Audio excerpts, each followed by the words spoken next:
Arkadaşlar zaten ekip sürekli bir arada olduğumuz ekip hepsi biliyor ki biz meyveli pasta seviyoruz. Çikolatalı çok sevmiyoruz. Maşallah bu akşam pastanemiz köşeyi döndü. Yarın gideyim de karımızı alayım bari. Pastaneyle anlaşma yaptım da bütün komşuları sana yönlendireceğim diye.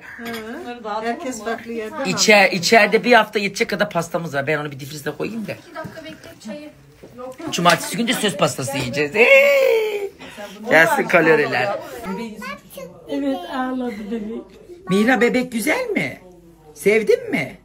Sakın. Yok o soruyu sormayacağım. Kardeş istiyor musun Mihra? İstiyormuş. Bebek çok Evet, güzel. anneanneciğim, Mihra çok sizin güzel evde de olsun mu bir bebek daha? Olmasın kızım. Dur, Allah düşündü. isteyene versin Bir değil mi? saniye bir düşündü bak. Sizin evde de bebek olsun Bu mu? kardeş sizin olsun mu? Hiç istekli gibi durmuyor. İsteklideyiz zaten. Eve ortak gelecek diye bir düşünür oldu. Yeni basası geldi ya tabii. Hadrımı neydi? Sonda. hele. Hele bakışlarım. Sana kaşım kaş. Kaş gözüm göz. Ama güzel çıkmışsınız. Evet kalbim güzel olmuş. Maşallah size. Hele vey. Şu bakışlar. Aşk ile Allah Allah. Güzel çok güzel. Allah mutluluğunuzu daim etsin. Hele şuraya bak. Karizma ahi. Hadrımı neydi Miyoş bakışı? bak. Kim Miyoş, kızım o? bu kim? Kim o? Bu kim? Kadir dayı. Kim? Tutuldu uşak tutuldu. Kim o? İçinden söylüyor. Evet arkadaşlar şimdiden söyleyeyim kınamayın sözde bütün sülale siyah almışlar.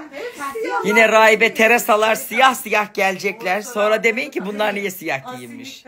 Evet asillikten yoksa fazla bedeni saklamaktan değil asillikten. Evet arkadaşlar şeker pancarı sezonu açılmıştır. Hayırlı uğurlu olsun. Amcam geldi Konya'dan. Gelirken dedim şeker pancarı getir. Dalga geçiyoruz zannetmiş. Az getirmiş yarısını evde bırakmış. Dedim ki niye dalga geçelim biz bunu böyle çiğ yiyoruz. Kibar abla annesiler de aldı götür. Şimdi evde kutur yerler. Hadi gelsin şeker pancarı störleri. 10 dakika önce amcam dedi ki bunu çiğ mi yiyorsunuz? Bu çiğ yenir mi? Sonra ucundan bir tane istedi. Şu an karı koca pancar yiyorlar. Bak hepsi böyleydi. Amcamla yengem bir ısırık aldı birbirlerine baktılar. Yeniyormuş ama değil mi? Gidince tarlanın birini sırf gömeceğim.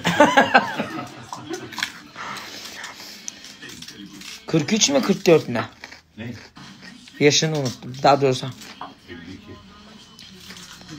52 mi? Annem 70 doğumlu. Sen nasıl 52 olsun? 73 doğumlu değil misin sen? 2 yaş kalmış. Kaç oluyor benim matematiğim yok şu anda. Ha 50 işte. 52 mi oluyor? Pancar yediğiniz için kapatalım.